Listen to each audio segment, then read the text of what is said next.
precisely and chemically, calcium oxalate is our molecule of the week. Raphides are needle-shaped crystals of calcium oxalate monohydrate.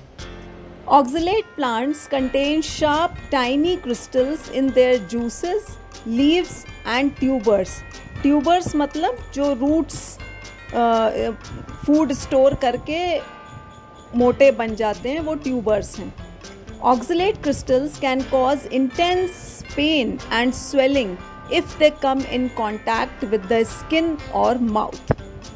अब why are we talking about raphides and how is it linked to our daily life is the popular vegetables in which raphides are present.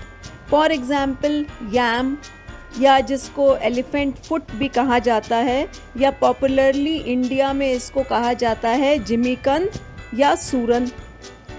Then is कचालू and very more इससे भी ज़्यादा common colocasia या अरबी. सो ये vegetables हम लोग बहुत commonly day to day market में बिकती हैं और हम लोग खाते हैं. नाउ लेट अस अंडरस्टैंड कि इनका और रेफाइड्स का क्या कनेक्शन है. So accumulation of raphides is most likely as a defense mechanism against plant-eating animals. It is also suggested कि raphides plant के skeletal structure में भी help करती हैं. Now raphides can produce severe toxic reactions by facilitating the passage of toxin through the skin. तो जब आपने कभी ये वेजिटेबल्स कट करने की कोशिश करी हो बेयर हैंड से, तो जैसा कि पिक्चर में दिखाया है मैंने, ऐसे रेड टाइप के हैंड और पैचेस और इरिटेशन ये बड़ा ही कॉमन है. All this is because of raphides which is also calcium oxalate needle shaped crystal जो एक और पिक्चर में बने हैं उनकी वजह से है.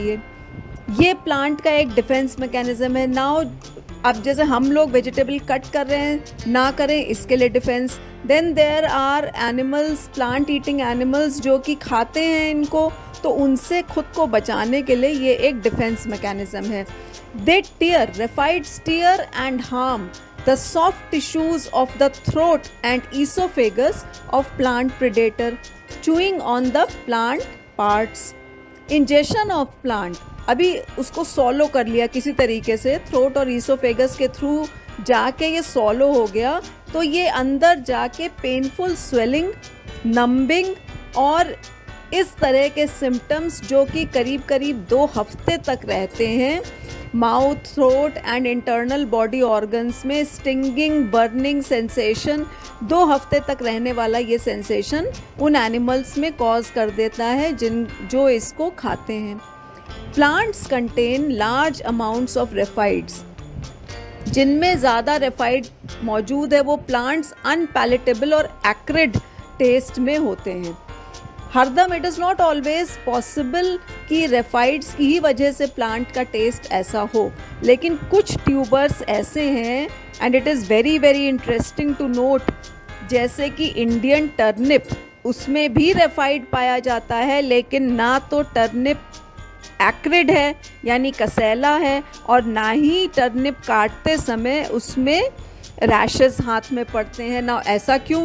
बिकॉज टर्निप में रेफाइड्स उसके इंटरनल स्ट्रक्चर में स्टार्च का एक मैट्रिक्स होता है. टर्निप के अंदर स्टार्च का एक मैट्रिक्स पाया जाता है. मैट्रिक्स माने जाल. स्टार्च का एक मैट्रिक्स पाया जाता है. रेफाइड्स के नीडल्स उसके अंदर, उस मैट्रिक्स के अंदर ट्रैप्ड रहते हैं. इस वजह से टर्निप को काटते समय ना तो इस तरह की कोई प्रॉब्लम होती है, ना टर्निप का टेस्ट एक्रिड है. So now you see how wonderful nature is.